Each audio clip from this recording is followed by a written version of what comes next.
Sila pala ang ilang Pinoy celebrities na hindi nagdiriwang ng birthday. Ang kaarawan ay madalas ginugunita bilang isang masayang araw, puno ng selebrasyon kasama ang pamilya at mga kaibigan. Pero para sa ilang sikat na personalidad sa showbiz, ang kanilang birthday ay hindi isang espesyal na araw, kundi isang pagkakataon na puno ng alaala, relihiyosong paniniwala o personal na trauma.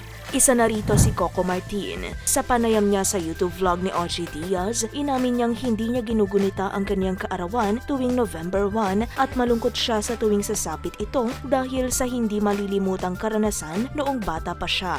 Kwento niya, 9 years old ako nung mag-separate ang parents ko. Nung unang magkita kami ng mama ko after nilang mag-separate, syempre sabik na sabik sa akin. Nandun kami sa Pampanga noon, pinaghanda ako. Ang ginawa niya, inimbita niya yung mga kamag-anak ko. Syempre nag-abala ang mama ko, nagluto tapos nung party walang nagpunta. Dahil bata ako, nagkaroon ka ng kaya hindi ako masaya kapag birthday ko. Kasi naaawa ako sa nanay ko, nakita ko yung lungkot niya, frustrations niya, tapos yung mga pagkaing niluto niya, ipinamigay niya sa kapitbahay niya.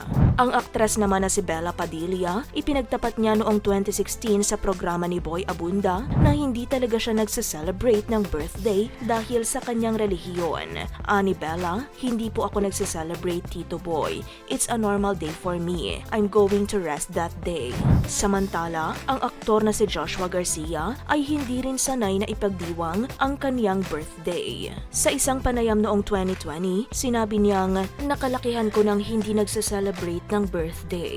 Last akong nagpa-party para sa fans ko, pero ako yung maghahanda, hindi ko kaya. Para sa aktor, ang simpleng moment kasama ang pamilya niya ay sapat na.